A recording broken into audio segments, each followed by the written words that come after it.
일본의 어느 유명한 과학자가 이 우주 만물이 어떻게 시작되었지? 한 우주 만물의 기원을 학문적으로 아무리 연구를 해봐도 어떤 많은 가정은 나오는데 정답이 나오지 않아요. 그래서 포기할까 하다가 그 기독교인들을 보면은 하나님이 천지를 창조했네 어쩌네 막 이런 얘기가 소문으로는 들었을 거 아니에요. 그래서 그래 내가 마지막으로 성경이라도 한번 읽어보고 포기를 하든 연구를 계속하든 해봐야겠다고 드디어 성경책을 딱 펼치면 창세기가 나오면서 시아나 창세기 1장 1절은 뭐예요? 태초에 하나님이 천지를 창조하시느니라. 이 말씀이 탁 가슴을 때리는 거예요. 그러면서 그러니까 사람이 준비가 되면 말씀 한마디에 귀한 눈이 확 영이 열려버려가지고 성경의 모든 말씀과 하나님이 믿어져 버리는 거예요. 그러니까 자기가 그동안에 그렇게 많은 평생을 바쳐서 연구해 오지만 항상 의문이 남고 늘 궁금하고 해답을 못 찾다가 그걸 믿어버리니까 모든 게 다 풀려버리더라. 이런 고백을 했습니다. 사실 저도 20년 어려서부터 20수년간 교회를 다녀도 절대로 믿어지지 않더니 몇 년도? 1979년 4월 11일 날 정말 윤석은 목사님이라는 분을 하나님 보내서 만나서 정말 예수가 누구신가 성경을 열고 복음을 깨닫게 될 때 모든 문제가 다 풀려버리더라. 의문이 다 풀리고 전부 다 믿어져 버리더라. 이런 은혜가 여러분에게 충만하시기를 축원합니다. 여러분 성경은 뭘로 시작해요? 창세기로 시작합니다. 창세기를 영어로 뭐라 하면 제네시스라고 합니다. 제네시스 창세기가 뭐냐? 무슨 어디 자동차 이름이 아니에요. 시작의 책이라는 뜻이에요. 시작의 책, 비기닝. 시작의 책. 그러니까 창세기에 보면 우주 만물이 어떻게 만들어졌느냐, 가정이 어떻게 되고 부부관계가 언제 되고 언제부터 쌈박질이 시작됐느냐, 언제부터 타락 인간의 죄가 들어왔느냐, 언제부터 살인사건이 났느냐, 모든 이런 인류의 그 의문점들, 학문으로 풀 수 없는 문제들이 창세기에 들어오면 아주 쉽게 그 기원들이 나타나서 창세기라고 그런 거예요. 제가 오늘 이 얘기로부터 시작한 것은 오늘날 이 세상에 전 세계적으로 얼마나 많은 종교가 있어요. 모두 우리에게로 오면 내가 너희를 죄에서 구원해주고 지옥에 안 가게 해주고 멸망 안 당하게 해주겠다고 구원을 주겠다는 수많은 종교, 그 종교는 언제부터 시작됐느냐 하는 것이에요. 그것도 어디 가보면 알 수 있다고요? 창세기라는 성경을 딱 펼치고 1장, 2장, 3장에 가면은 마귀란 놈이 뱀에게 이렇게 들어가서 아담과 하와, 하나님하고 행복하게 너무 잘 살고 있는 아담과 하와를 꼬셔가지고 유혹을 해서 타락을 시킬 때 선악과를 하나님 따먹으면 너 죽는다 했는데 너 따먹어도 안 죽어 그랬죠? 그래가지고 나중에는 유혹을 받고 흔들흔들 하다가 따먹었죠? 그리고 나서 따먹고 나서 타락해버려요. 말하자면 코드 뽑힌 TV처럼 시커멓고 캄캄한 기계덩어리에 불과한 육체밖에 없는 인간, 하나님하고 관계가 끊어져 버렸다. 그러니까 하나님 계셔도 보이지도 않고 들리지도 않는 이런 험한 인생이 됐어요. 그럴 때 인간이 맨 먼저 했던 일이 뭔지 아십니까? 죄 짓고 나서 옷 입었어. 예. 3장 7절에 보면 무화과 나무 잎을 엮어서 치마를 옷으로 해 입었다. 그렇게 말해요. 이게 바로 종교의 시작입니다. 여러분, 종교라는 게 뭐예요? 인간이 죄를 짓고 보니까 너무 죄책감에다 불안하고 두렵고 떨리고 어찌할 바 모르고 그러니까 후다닥 한번 갖다 걸쳐 입은 게 바로 무화과 잎을 따서 자기를 가려볼라 했지만 하나님 앞에서 무화과 옷이 효과가 있어요, 없어요? 전혀 없어요. 하나님은 오히려 뭐라냐면 무화과 나무 잎으로 치마를 입으면 며칠 입다 보면 말라 삐뚤어져서 바슬바슬 쓰레기가 되고 말죠. 그게 종교라는 거야. 아무리 종교를 오랫동안 다니고 믿고 해도 하나님 앞에 서면 그 죄는 그대로 드러나서 그냥 비참한 인생이 되는 거야. 그래서 하나님이 무화과나무 옷을 벗어라. 그리고 나서 하나님 그러면 우리 어떻게 할까요? 그럴 때 하나님이 뭐라고 그랬어? 딱 미리 옷을 하나 준비해 왔는데 이제 겨울 되니까 밍크 코트를 준비해 오신 것이 아니라 밍크 코트 그런 거 입기도 전에 뭐예요? 아주 가죽 옷으로 딱 말하자면 양이나 염소나 호랑이 같은 딱 잡아서 속을 다 빼고 말리면 가죽 옷이 그걸로 딱 뒤집어 씌우니까 따뜻하고 몸에가 때가 있든 더럽든 흉이 있든 상관없이 그거 다 가려버리고 덮어주시는 가죽 옷을 입어야 하느니라. 여러분 종교를 무화과나무 잎으로 시작된 종교는 누가 만들었어요? 인간들이 만든 거예요. 타락한 인간들이. 그러면서 죄인들은 다 오라. 내가 구원해 주겠다. 그런데 종교에 가보면 뭐래요? 네 죄를 네가 알렸다? 네 죄는 네 죄값을 네가 치러야 되느니라.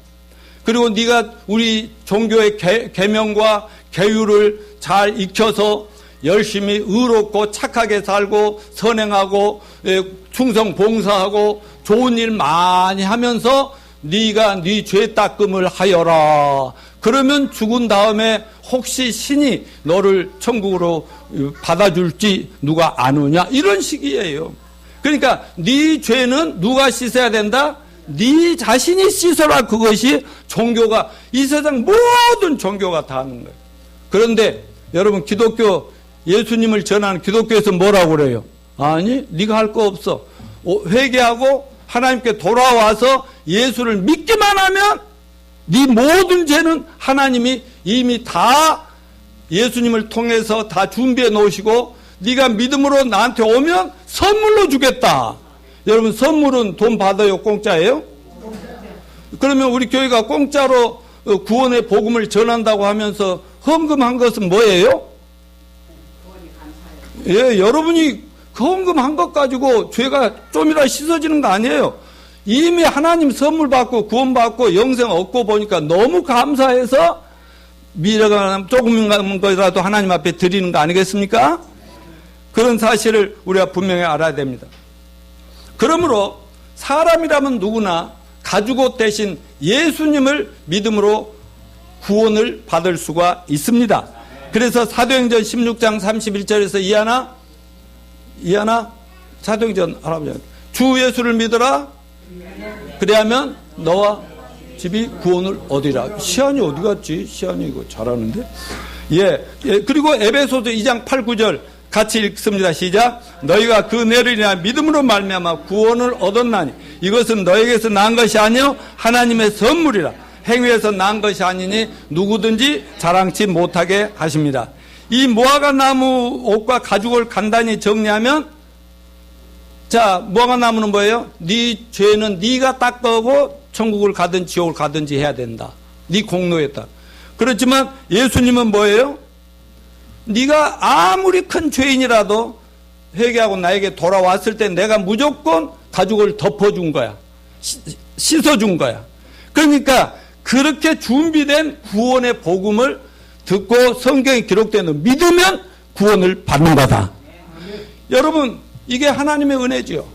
그래서 저와 여러분들도 죄에서 구원받고 하나님의 자식 됐다고 좋아서 찬송하고 남들은 노래방 가는데 우리는 주일마다 교회 와서 찬송 부르는 거 아니겠습니까? 예, 그렇게 돼. 그러니 우리가 구원받았다고 나는 목사를 잘 했기 때문에 천국을 갈 것이다. 나는 세상을 버리고 내가 목사가 됐기 때문에 하나님 나 천국 갈 이런 거 아니라는 얘기예요. 우리가 자랑할 게 있어요, 없어요? 우리가 자랑할 것이라는 건 죄밖에 내놓을 것이 없어요, 하나님 앞에. 그런데 우리가 자랑할 것은 예수 그리스도의 십자가의 희생, 죽으심, 피 흘리심 이것을 자랑합시다. 그리고 하나님이 우리 같은 죄인들을 사랑하신 그 사랑과 은혜를 자랑하는 저와 여러분이 되시기를 바랍니다. 자, 우리가 믿음장이라고도 하고 믿는 신앙인들의 명예 전당이라고 부르는 히브리서 11장 믿음의 시리즈, 지금 22번째 순서인 오늘 함께 읽은 본문 31절은 하나님과 구원과는 너무나 거리가 멀고 오히려 하나님과 하나님 백성들 원수관계라 할 수 있는 이방 나라의 한 기생 라합이 믿음으로 자신과 자기 가족들 모두를 구원한 믿음을 우리에게 제시하고 있습니다. 그 여인은 지난주 우리가 함께 공부한 하나님이 심판에서 멸망시켜버린 여리고성의 백성으로서 여리고성이 무너질 때 어차피 그녀와 그녀의 가족들, 그 민족들 전부가 하나님 심판으로 멸망을 당할 운명에 처해 있는 여인이기도 했습니다. 그런데 오늘 본문 히브리서 11장 31절 보면 여리고성에 사는 소문난 기생, 우리나라 한글 성경에는 기생이라던데 원어나 성경, 영어 성경에는 이거 창녀라고 그렇게 그냥 노골적으로 표현되어 있어요. 성경은 어떤 걸 미화하지 않습니다. 있는 그대로 드러내놓고 그렇게 하는 거죠. 영어로 창녀로 표현되던 한 여인의 믿음과 믿음으로 변화된 삶을 제시하면서 나라와 민족과 함께 자신과 가족 전체가 멸망당할 위기에서 자신과 가족을 구원한 그 믿음을 우리에게 본받으라고. 그 믿음을, 그 창녀가 변화돼서 사람들과 하나님 앞에 보인 그 믿음과 변화된 삶이 하나님을 그렇게 기쁘게 하고 하나님이 너무 좋아서 명예 전당에 기생 라합의 이름을 올리고 그 행적을 올려라. 그래서 영광스러운 그런 여인으로 변했다는 그런 얘기입니다. 그러므로 우리 모두 오늘 본문 말씀과 관련된 여호수아서 등등 성경 말씀을 통해서 기생 라합의 믿음의 특징이 무엇이며 그 믿음을 통해서 하나님에게 어떤 보상을 받았는가, 이걸 잘 배워서 실천합시다. 그래서 우리도 하나님이 기뻐하시고 인정하시고 정말 칭찬하시는 그런 믿음의 성도들이 되어서 다 명예 전당에 이름을 올리도록 합시다. 자, 그러면 첫째, 라합은 믿음으로 구원을 받았다는 사실을 살펴봅니다. 31절 다시 읽어요. 시작. 믿음으로 기생 라합은 정탐꾼을 평안히 영접하였으므로 순종하지 아니한 자와 함께 멸망하지 아니하였도다. 오늘 본문은 기생 라합이 믿음으로 뭘 당하지 않았다? 멸망을 당하지 않았다라고 증언합니다. 즉 믿음으로 하나님의 심판에서 구원을 받게 되었다는 거예요. 그렇다면 라합이 이스라엘의 하나님을 어떻게 알게 되고 믿을 수 있었을까요? 여호수아서 2장 8절로 11절 같이 읽어봅시다. 시작. 또 그들이 눕기 전에 라합이 지붕에 올라가서 그들에게 이르러 말하되 여호와께서 이 땅을 너희에게 주신 줄 내가 아노라. 우리가 너희를 심히 두려워하고 이 땅 주민들이 다 너희 앞에서 간담이 녹나니 이는 너희가 애굽에서 나올 때 하나님께서 너희 앞에서 홍해 물을 마르게 하신 일과 너희가 요단 저쪽에 있는 아모리 사람의 두 왕 시온과 옥에게 행한 일 곧 그들을 전멸시킨 일을 우리가 들었습니다. 우리가 듣자 곧 마음이 녹았고 너희로 말미암아 사람이 정신을 잃었나. 너희의 하나님 여호와는 위로는 하늘에서도 아래로는 땅에서도 하나님이시니라. 자, 기생 라합이 하나님하고 전혀 상관없이 요즘 말하면 교회하고 담 쌓고 사는 사람인데요. 그것도 죄만 짓고 사는 사람인데요. 들려오는 소문이 있었어요. 뭐예요? 이스라엘 민족이란 유대인이라는 놈들이 애굽에서 나왔는데 나올 때 어떻게 그 어마어마한 나라가 멸망을 했다는데 그런데 하나님을 믿는다고 하는. 근데 하나님 이름이 여호와래. 그런데 그들이 자기 가나안 땅 가까이 와가지고 요단강 건너서 거기에 그 두 민족을 그 나라를 아주 전멸을 시켰다는 거예요. 막 이런 소문이 퍼지지 않겠어요? 그걸 들으니까 막 그 여리고 성 안에 우리 지난주에 공부했지만은 그 안에 전부 문을 꽉 닫아놓고 벌벌 사실은 조용히 있었는데 속에서 벌벌 다 떨고 있었던 거예요. 그 막강한 그 정말 성을 가지고 군사력을 가진 사람들이 이스라엘이 자기네들을 또 그렇게 당할까봐 그렇게 떨고 있는 그런 상황이었다고 얘기하는데 그렇게 소문을 듣고 그렇지만 그 기생 라합만 들은 것이 아니라 그 가나안에 있는 사람이 다 들었겠어, 안 들었겠어? 들었음에도 불구하고 다른 사람은 안 믿는데 기생 라합은 그 얘기를 그대로 마음에 받으면서 확신을 갖는 거예요. 하나님에 대한 믿음을 확고히 갖는 거예요. 여러분, 이것도 은혜라고 믿습니다. 저와 여러분이 이렇게 교회 와서 예배 드린 거, 이게 은혜지요? 예, 우리의 머리로 알고 20몇 년 교회 다녀도요, 그냥 형식 왔다 갔다 했으나, 탁 열어주시면서 믿을 수밖에 없게 만들어주신 게 은혜였다 이거죠. 기생 라합은 하나님 은혜로 구원을 받은 것입니다. 그녀가 믿음으로 행한 사건은 다음과 같습니다. 여호수아는 여리고 성을 탐지하기 위해 그곳에 두 사람의 정탐꾼을 보냈다라고 얘기하고 있어요. 자, 우리가 지난주에 그 여리고 성을 열 몇 바퀴 돌았죠? 7일 동안 13바퀴 돌아서 야! 하니까 와르르 무너졌고 그리고 쳐들어가서 다 죽여버렸잖아요. 그런데 그러기 전에 젊은 정탐꾼 2명을 그곳에 들여보냈어요. 그런데 그게 왕에게 발각이 돼가지고 왕이 빨리 잡아서 처단하라고.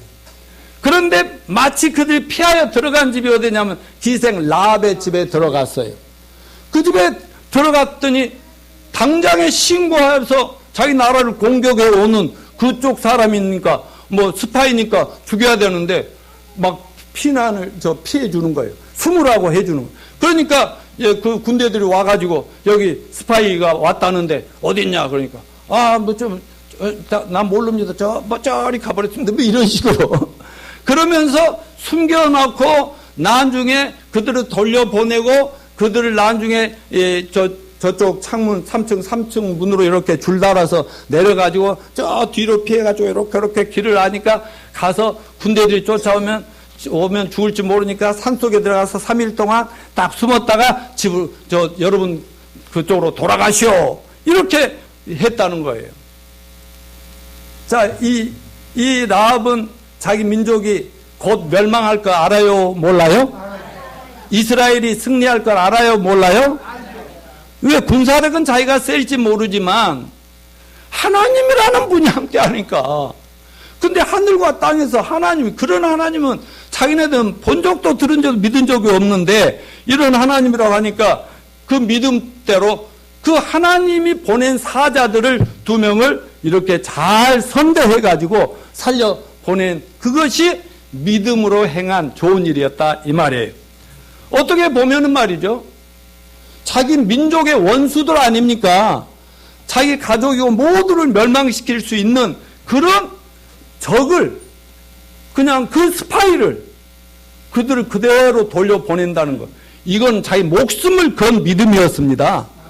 어떻게 보면 그 민족 입장에서는 민족의 배신자라 할지 모르지만 이분은 회개하고 그동안의 죄된 삶, 자기 민족이 어떻게 타락해 사는가를 다 알기 때문에 하나님 심판 받아야 마땅하다는 그런 믿음이 왔고 여기에서 회심을 하고 회개를 하고 하나님 편으로 완벽하게 돌아선 믿음이었다 하는 것이요. 그 결과로 그 기생 라합이 구원을 받았을까요? 안 받았을까요? 네, 나중에 이제 말씀드리겠습니다. 구원을 받았습니다. 자, 둘째, 라합은 믿음으로 뭘 했어요? 가족 전체를 구원했다. 그러니까 기생 라합이 믿음으로 자기 나라와 민족이 하나님의 심판으로 멸망당할 위기 때 그들과 함께 멸망당하지 않고 구원받았음을 말씀을 드렸는데 같은 사건을 상세히 기록한 여호수아서 2장을 보면은 라합은 믿음으로 자기 부모, 형제, 친척들까지 다 구원했다는 사실을 알 수 있는데 같이 읽어볼까요? 시작. 그러므로 이제 청하노니 내가 너희를 선대하였은즉 너희도 내 아버지 집을 선대하도록 여호와의 이름으로 내게 맹세하고 내게 증표를 내라. 그리고 나의 부모와 나의 남녀 형제와 그들에게 속한 모든 사람을 살려주어 우리 목숨을 죽음에서 건져내라. 그 사람들이 그에게 이르되 내가 우리의 이 일을 누설하지 아니하면 우리의 목숨으로 너희를 대신할 것이요 여호와께서 우리에게 이 땅을 주실 때는 인자하고 진실하게 너를 대우하리라.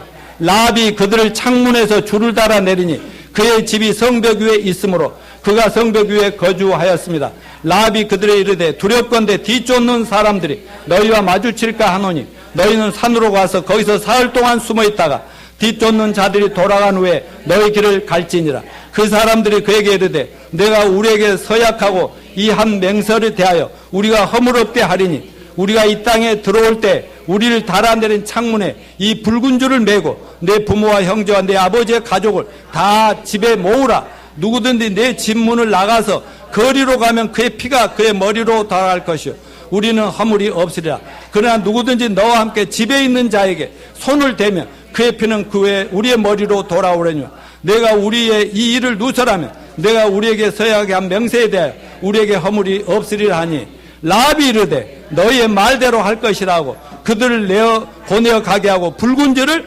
창문에 매니라.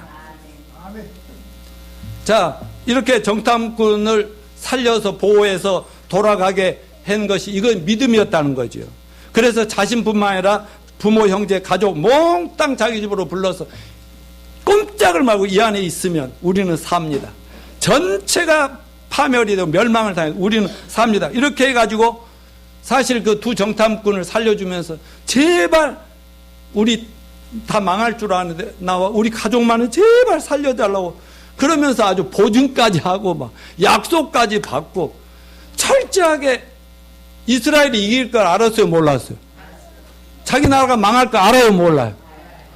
철저하게 믿음으로 아는 거예요. 싸워보지도 않고 벌써 알고 믿음의 행동을 한 이런 실천적인 믿음, 이게 대단했다는 것을 증거하고 있습니다. 기생 라합은 하나님, 이스라엘 하나님을 믿었어요. 또 하나님께서 아브라함과 그 후손들에게 약속한 가나안 땅도 주실 것을 믿었겠어요? 믿었겠어요? 믿었습니다. 그리고 자기 나라는 멸망당하고 자기 가족들도 그대로 있으면 반드시 망할 것을 알았습니다. 그래서 간절히 구원을 요청했습니다. 왜냐하면 자기 가족들과 자신의 운명과 생명이 누구 손에 달려 이스라엘의 하나님께 달려있기 때문에 그래서 간청을 한 거예요. 나중에 두 정탐꾼들이 살아서 돌아가지고 대장 여호수아에게 이런 정말 저 안에도 믿음의 사람이 있었어요. 기생 라합이라고 하는 청년도요. 그들이 살려줬어요. 왔는데 그들이 정말 우리가 꼭 살려달라고 간절히 요청했는데 살려줘야겠습니다. 그랬더니 여호수아가 또 이렇게 얘기를 합니다. 같이 읽읍시다. 6장 17절 시작. 이 성과 그 가운데 있는 모든 것은 여호와께 온전히 바치되 기생 라합과 그 집에 동거하는 자를 모두 살려주라. 이는 우리가 보낸 사자들을 그가 숨겨 주었습니다.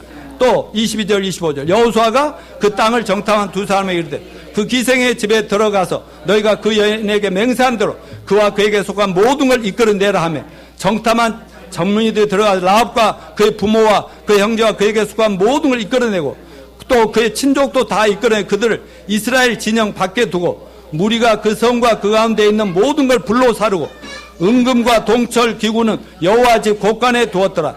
여호수아가 기생 라합과 그의 아버지와 가족과 그에게 속한 모든 것을 살렸으므로 그가 오늘까지 이스라엘 중에 거주하였으니 이는 여호수아가 여리고를 정탐하려 보낸 사자들을 숨겼음이라. 믿음으로 두 정탐꾼 숨겨준 그 믿음의 행위, 선한 행위 때문에 하나님이 기생 라합은 물론 가족, 친척 전부를 다 정말 살 수 없는 상황에서 살려주셨다. 아멘. 그래서 이것을 구원을 받았다고 말씀을 드린 것입니다. 자, 여러분, 기생 라합의 구원과 가족들의 구원은 신약의 그림자요, 예표라고 그랬죠. 제가 수없이 말씀드렸지만 구약은 그림자라고 그랬죠? 그럼 신약은 실체라고 그랬습니다. 구약이 예언이라면 신약은 바로 예언이 이루어지는 걸 얘기하고 있죠. 이런 겁니다. 근데 하나님을 믿지 않고 우상이나 다른 신들을 숭배하는 이방인 라합이 하나님을 믿음으로 구원받고 하나님 백성 된 것은 신약에 오면 교회의 한 그림이단 말이죠. 자, 구약 시대에는 창세기 3장 이후로 보면 인류가 다 타락을 했죠. 타락해서 하나님에게서 멀어져 멋대로 우상 숭배하고 미신 숭배하고 이렇게 죄악 가운데 살았죠. 근데 하나님은 인간을 만들었지만 인간이 타락하고 죄에 빠졌지만 사랑해요, 사랑 안 해요? 사랑하시니까 구원하고 싶어요, 안 구원하고 싶어요? 그래서 아브라함을 선택해가지고, 아브라함도 믿음 없는 이방인데 딱 불러 선택해가지고 이스라엘이라고 하는 민족의 조상을 삼았어요. 거기는 온 세상이 다 하나님을 등 돌리고 하나님 욕하고 뭐 불신앙하고 있어도 그래도 이스라엘이라고 하는 한 민족만은 하나님이 선택한 민족으로서 여호와 하나님을 믿었다 이거지요. 그런데 하나님이 그 민족을 선택한 목적이 뭐냐면 온 세상 하나님 떠난 인류를 네 민족이 하나님을 정확하게 전파하고 가르쳐서 하나님께 돌아와야 구원받고 영생이 있다는 것을 전하라고 했는데 이 유대인들은 자기들이 선민이라고 하나님 우리만 선택했다고 저것들은 다 개들이라고 하면서 말이죠. 무시하고 교만에 자만에 빠져 있었어요. 그런데 오늘 기생 라합이 이방인인데 죽어 마땅할 죄인인데 그 여인을 구원해서 이스라엘 민족의 하나님의 공동체 일원으로 살게 했고 나중에 보면은 기가 막힌 이런 인생으로 이렇게 축복하시는데요. 이게 뭐예요? 오늘날 우리는 신약 성경 오면 예수님을 통해서 유대인뿐만 아니라 이방인 모두를 구원하시기 원하시는 하나님의 뜻을 발견할 수 있죠. 그래서 우리 기생 라합은 저희 같은 이방인들의 구원받아서 하나님 자녀의 가족의 일원이 되고 교회 공동체의 일원이 된다는 이 놀라운 사실을 보여줍니다. 그러니까 교회라는 것은 특별한 사람만의 모임이 돼서는 안 되겠죠. 잘난 사람, 못난 사람, 뭐 사회적으로 높은 사람, 안 높은 사람, 뭐 죄가 많든 적든 아무나 와서 오면은 누구든지 기생, 아니 여러분 기생은 뭐 하는 거예요? 여기 한국말에 기생이라면 그래도 멋이라도 좀 있어 보이잖아요. 그죠? 그래 봐도 영어에는 참 뭐예요? 술 팔고 몸 팔고 뭐 그러면서 먹고 사는 참 불행한 여자이죠. 근데 그 여자보다 우리가 더 나은 건 뭐 있어요? 그럼에도 불구하고 우리 같은 죄인들을 하나님께서 그냥 무조건 받아주시고 구원해 주신 거 하나님 은혜가 아니겠습니까? 그러니까 우리가 기생 라합을 저 기생이 아이고 저런 사람이 우리 교회 와서 아이고 막 자리도 같이 앉기 싫어. 저 친구가 여기 앉으면 나는 이쪽에 앉을래. 이러면 돼요, 안 돼요? 전대 안 되죠. 하나님도 그를 해갖고 완전히 변화시켜가지고 지금 전 세계에서 기생 라합 설교를 나만 하는 게 아니에요, 지금. 자, 여러분. 기생 라합의 집에 두 정탐꾼이 들어갔어요. 알고 들어갔겠어요? 모르고 들어갔겠어요? 정보가 없어요. 아니, 그 많은, 여리고성 안에 많은 사람인데 성 위에 사는 그 집에 숨어 들어간다고 들어간 집이 그 집이에요. 그런데 거기에 자기가 믿는 믿음의 사람이 거기에 계셨잖아요. 그죠? 그래가지고 만나서 서로 정말 신앙의 교제를 하는 가운데 서로 살려주고 또 나중에 그 보상으로 또 살려주고 이런 역사가 있잖아요. 이렇게 정말 전혀 모르고 들어가고 또 그 사람들이 또 살려주고 이게 우연일까요? 어느 분의 계획일까요? 어느 분이냐고 물었더니 알기도 잘. 이걸 하나님의 계획, 하나님이 원대한, 나중에 들어보시면 알지만 원대한 계획이 있어요. 그 여인을 구원해서 정말 하나님이 놀라운 계획을 이루고자 하는 계획이 있어요. 그래서 많고 많은 사람 중에 하나님 특별한 은혜를 그 여인에게 베풀어 주셔서 확고한 믿음을 갖고 그리고 그 믿음의 사람들끼리 만나게 한 것입니다. 아멘. 이걸 하나님의 섭니다. 그렇게 얘기해. 그래서 사람의 만남은 절대 합니다. 하나님의 놀라운 계획과 목적이 있어요. 그걸 잘 발견한 사람들은 운명이 바뀌는 것입니다. 자, 예수님께서 그 사마리아 여인을 만나러 갔습니다. 그 우연입니까? 예수님의 확고부동한 계획입니까? 계획입니다. 사도행전에 보면은 비단장수 루디아하고 사도 바울이 그냥 만나는 거. 그래서 거기에서 빌립보 교회가 세워진 거. 뭐 우연입니까? 하나님의 섭리와 계획입니까? 예. 에디오피아 네시하고 빌립이 광야에서 만날 때 성경에 분명히 있죠. 위에 하나님이 서로 전혀 상관없는 사람 둘이를 이쪽에 이렇게 이끌어서 둘이 광야에서 딱 만나서 구원받고 에디오피아를 변화시키는 하나님의 계획과 섭리죠. 이런 걸 멀리서 찾을 필요도 없다고. 나는 이런 얘기를 할 때마다 나와 전정자라는 그 여학생이 둘이서 미도파 앞에 상도동 행 24번 버스에서 왜 하필 내가 그 버스를 탔으며 자기도 그 버스를 본래 안 탄다는데 왜 미도파 앞에 와서 탔으며 탔다가 그때 왜 자리가 없었으며 그래서 내가 나중에 자리를 하나 잡아줬다나요? 그런데 내가 거기서 외환은행 그 원고지에 글을 쓴 것이 있어서 그거를 이렇게 읽고 있었는데 그때 이렇게 슬쩍 봤나 봐요. 그랬더니 외환은행 그래가지고 그렇게 저렇게 해서 만나서 구원 저 여인을 못 만났으면 나 구원 못 받고 저 여인은 노약물을 못 만났으면 절대 구원을 받을 수 없으니까 하나님께서 위에서 이렇게 해가지고 그 버스를 타게 하시고 둘이 결혼해서 저 홍은동에서 결혼했는데 돈이 잘 벌려요. 이야, 돈 버는 게 아무것도 아니구나. 그래 돈 더 잘 번 대로 가려고 찾고 찾다가 그냥 통과하더니 저 목동 사거리라는 데로 인도에 거기는 그때 개발도 안 된. 그래가지고 돈도 제일 안 벌리는 곳으로 하나님 딱 갖다 놓고 그때 한양당 약구 한약 양약 해가지고 돈 엄청 벌어서 세상에 어려운 자들의 섬기는 일을 하리라고 마음먹고 그렇게 했어요. 근데 거기에 우리보다 6개월 앞에 교회를 강서 침례교회라는 교회를 선교사를 통해 세워놨어요. 그러고 나서 그 교회 부목사가 내 아내 대학 동문이고 미국 유학 가서 예수님을 만나 목사가 된 분이에요. 그분이 이렇게 자기 건강관리도 할 겸 전도도 할 겸 왔다 갔다 하다가 서로 되어갖고 내가 그분 모셔다가 상담실에서 복음을 듣고 구원받고 나 30분 후에 바로 와이프에게 복음을 전해서 한날 한시에 구원받았어도 제가 30분 빨리 거듭났기 때문에 나이는 한 살 내가 어려도 요즘은 나한테 오빠라고 한다고. 아이고 오빠 소리 듣기 쉽지 않더라고요.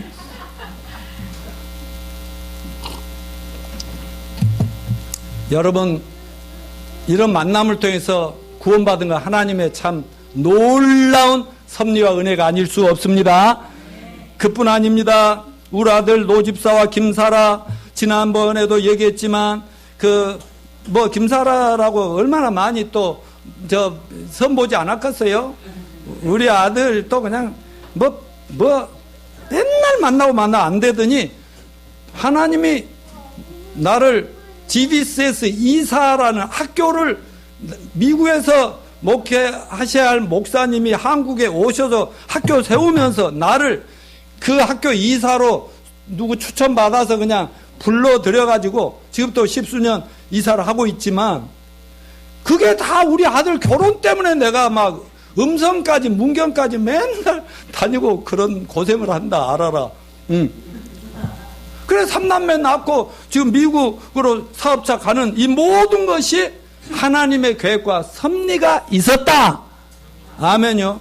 그 사업을 위해서 우리 오란이는 캐나다로 보내고 미국에 있는 의사 사위하고 만나게 해가지고 결혼을 시키고 또 그래가지고 다 그들끼리 오로로로 하더니 또 파이메딕스라는 사업을 지금 이뤄가지고 지금 또 간다고 또 준비하고 있고 말이죠.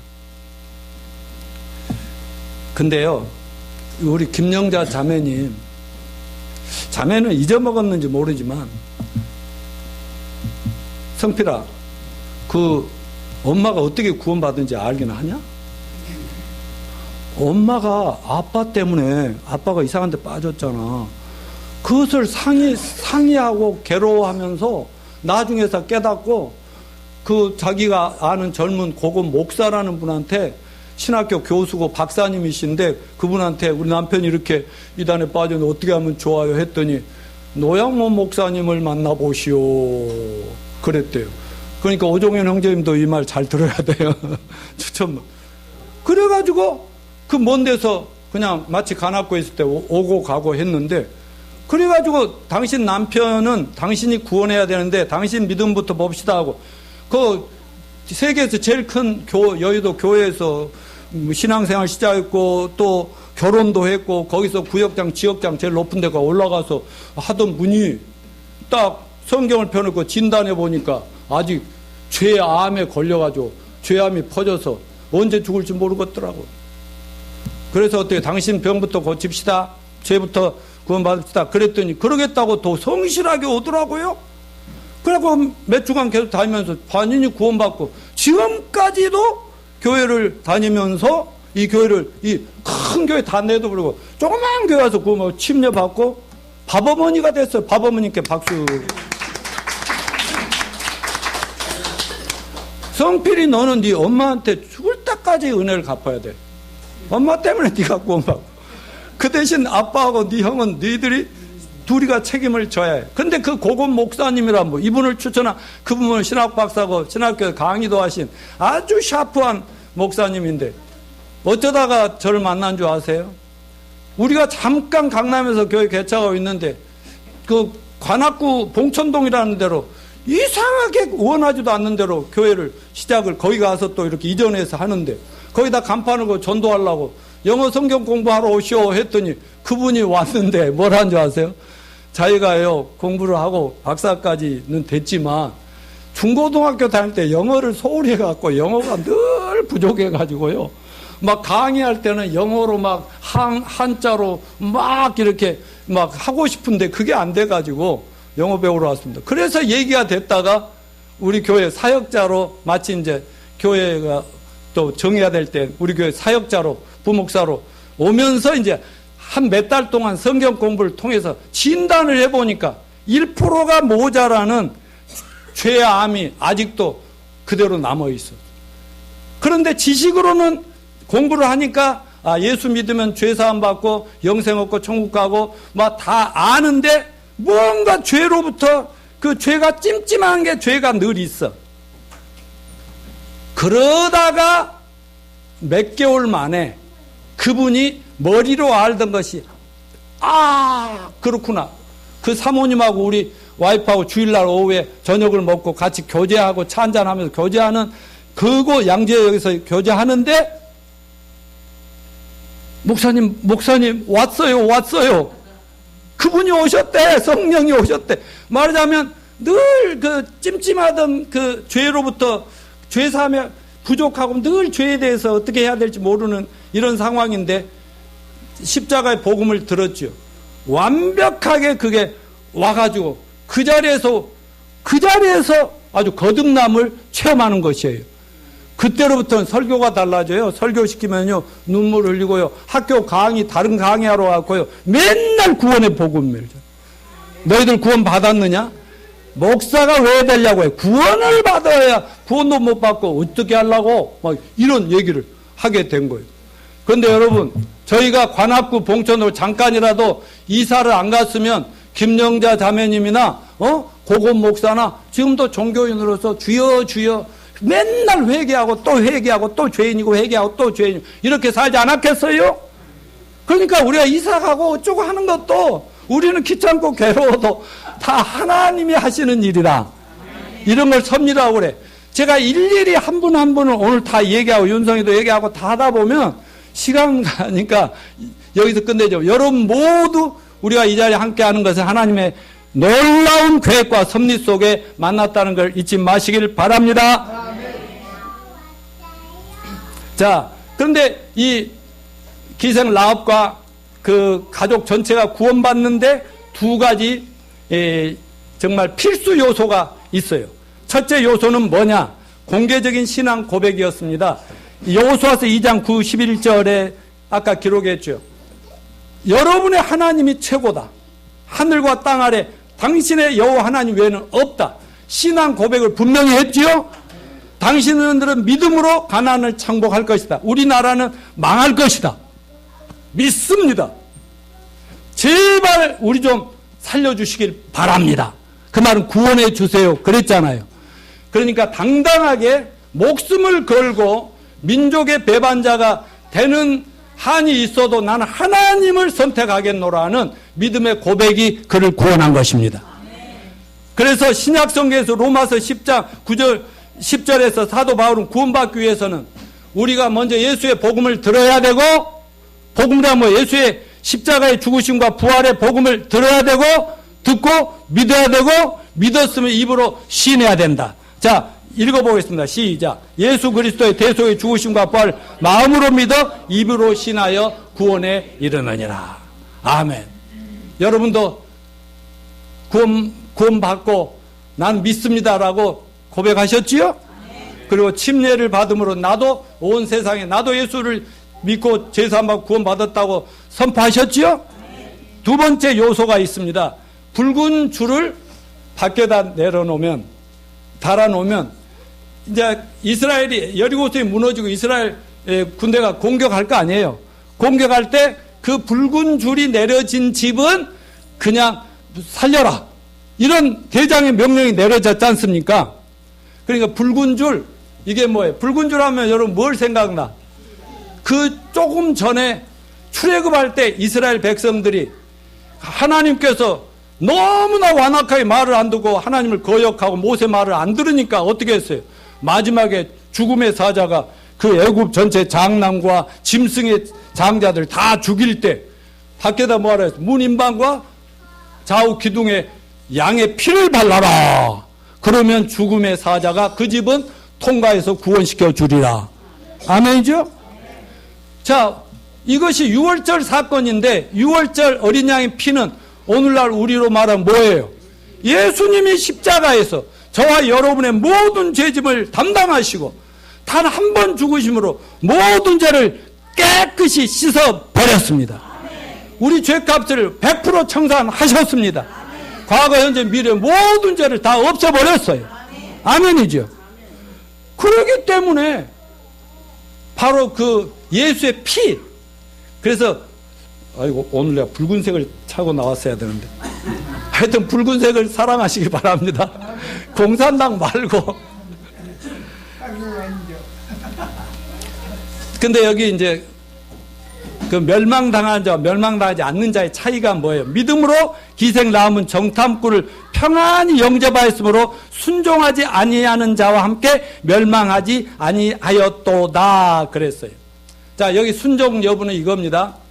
여리고성의 사람들도 기생 라합처럼 믿을 수 있었어요? 없었어요? 소문 들었어요? 못 들었어요? 들었어도 믿었어요? 안 믿었어요? 하나님은 믿으라고 명령하시면 믿는 게 순종입니다. 순종. 오늘날도 마찬가지예요.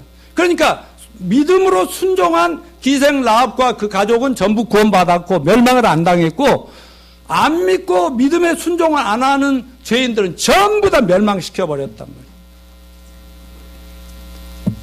그 당시에 전쟁으로 멸망을 당할 때 살아난 것이 문제가 아니라, 기생 라합을 보면 지금 기생이 죽었을까요? 살았을까요? 죽었는데 지금 어디 있어요? 하늘나라에. 왜? 그 이후로요, 이 사건 이후로요, 계속 유대인 남편하고 결혼하고요, 그래가지고 이스라엘 민족으로 살았고요, 하나님께 놀랍게 쓰임받는 여인이 됐어요. 그리고 지금은 어디 있어요? 천국에서 뭘 기다려요? 부활을 기다리고 있어요. 부활을. 아멘요.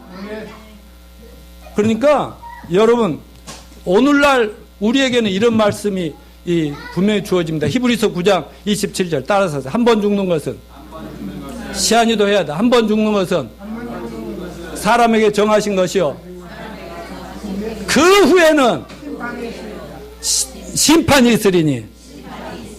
예, 사람이 죽으면 그 후 내세가 있다잖아요. 그래서 신과 함께라는 영화 1편, 2편 이런 것들이 뭘 얘기해요? 내세를 어떻게 해야 지옥을 안 가고 살아생전에 왜 죄를 씻고 갈까? 이런 거 아닙니까? 예? 이런 때에 여러분 어떻게 심판을 면하고 멸망을 면하려면 어때요? 예수를 믿으면 된다 이거죠. 믿으라는데 믿으면 되는데 이것도 요한복음 3장 16, 18절로 말씀을 나누도록 하겠습니다. 읽어봅시다. 시작. 하나님이 이처럼 사는 독생자를 주었으니 이는 저를 믿는 자마다 멸망치 않고 영생을 얻게 하라 하십니다. 하나님이 아들 세상 보내시는 세상을 심판하려 하십니다. 저로 말미암아 세상에 구원받게 하라 합니다. 저를 믿는 자는 심판받지 않은 것이죠. 믿지 아니한 자는 하나님의 독생의 이름을 믿지 않으면 벌써 심판을 받은 것이죠. 지금 예수를 안 믿으면 지금도 심판받고 있고 멸망을 향해서 가고 있다는 거예요. 여러분, 인간은 영원히 사느냐 영원히 죽느냐는 믿음으로 하나님 앞에 순종하고 나가느냐 안 나가느냐 여기에 달려있다는 것을 오늘 믿을 수 있기를 바랍니다. 지난 2000년 동안 하나님의 사랑과 예수의 복음이 온 세상에 널리 전파됐어요. 이제 나는 몰라서 못 들어서 못 믿고 왔습니다. 용서해 주십시오. 이런 말 핑계 댈 수가 없게 돼 있어요. 우리가 먼저 구원받은 은혜에 감사합시다. 이제 마지막으로 그녀의 믿음에 대한 하나님의 보상과 축복이 어떤 것이었느냐. 오늘 믿음으로 기생 라합은 정탐꾼을 평안히 영접하였으므로 순종치 않은 자와 함께 멸망치 아니하였도다. 그랬는데 멸망당하지 않는 것이 문제가 아니고 자기 가족을 구원해 냈죠. 믿음으로.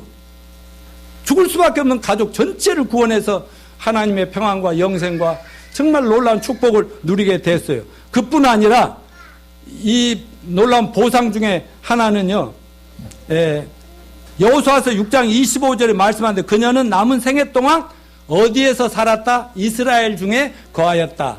그러니까 이스라엘의 민족의 일원으로 영입이 된 겁니다. 노예 신분에서 하나님 백성의 일원으로 영접받았다는 얘기고요. 그 다음 세 번째, 라합은 유다 방백에 존경받는 사람의 아내가 되었고 보아스의 어머니요 다윗의 할머니 가운데 한 사람으로 이렇게 혈통이 이어져 갑니다. 룻기 2장 1절을 보면 나오미의 남편 엘리멜렉의 친족으로 유력한 자가 있으니 그 이름은 보아스더라. 또 그러면서 마태복음 1장 5절을 보면 살몬은 라합에게서 보아스를 낳고 보아스는 룻에게서 오벳을 낳고 오벳은 이새를 낳고 이새는 나중에 다윗을 낳고 다윗의 후손 중에 누가 나와요? 예수님이 탄생하시잖아요. 그러니까 하나님이 예수님을 보내는 한 통로를 창녀라는 사람을 구원해서 변화시켜가지고 그분의 혈통을 통해서 예수가 오시게 만들었다. 이보다 영광스러운 축복이 어디 있어요? 이건 대박난 것입니다. 결론을 맺습니다. 자, 우리 기생 라합보다는 좀 나아야 되지 않겠어요? 잘난 척 우리 하잖아요. 또 누구 보면 못났다고 그러잖아요. 근데 저는 이 시간 잠깐 이 말씀 준비한 생각했어요. 말세에 고통하는 때가 온다고 그랬고 예수님 오실 때가 가깝고 세상이 멸망당하기로 되어 있는데 올 때쯤 사인을 보낸다고 했어요. 난리와 난리 소문이 온 세상에 퍼져나가고 있어요. 뭐 4차 산업혁명이 어쩌고 이런 걸 생각할 때마다 예수님 오신다는 날이 가깝다고 생각하면 될 것 같습니다. 이러한 때 세상은 멸망당하기로 되어 있다니까요. 믿습니까? 하나님은요 오래 참으시지만 다 회개하고 멸망당하기를 원하지 않는다고 했잖아요. 근데 사람들은 안 오잖아요. 안 믿고 순종하지 않잖아요. 멸망이 점점 다가오지 않습니까? 이러한 때 저와 여러분에게 기생 라합과 같은 믿음이 필요합니다. 우리는 구원받았는데 우리 가족, 친구, 동료, 이웃들 우리가 책임져야 할 수많은 사람이 우리 주변에 있습니다. 그들을 볼 때 그냥 먹고 사는 일에만 왔다 갔다 하면 되겠어요? 어떻게든지 기회가 되면 한마디라도 던져서 예수를 믿는 것이 영원히 살 길이라고 말하는 저와 여러분이 되시길 바랍니다. 보세요. 전 세계는요 이 세상에 장래가 없다는 걸 알고요 정말 선진국들에서는요 돈과 에너지를 몽땅 어디다 쏟는지 아세요? 지구를 피해서 어딘가 살 나라가 우주에 없는가 하고 말이죠. 그래서 우주, 항공 이런 쪽에 그냥 과학자들을 투입하면서요, 엄청난 돈을 거의 쏟아부으면서 다음 살 길을 찾고 있다는 것. 그러나 여러분, 그렇지만 하나님은 멸망시키실 것입니다. 믿는 자만 살아남을 것입니다. 영생을 얻을 것입니다. 우리가 책임집시다. 믿음으로 구원받았으면 라합처럼 가족을 살리는 그 열정과 사명을 가지고 최선을 다합시다. 아멘. 일어나셔서 우리 찬송하고 기도합니다.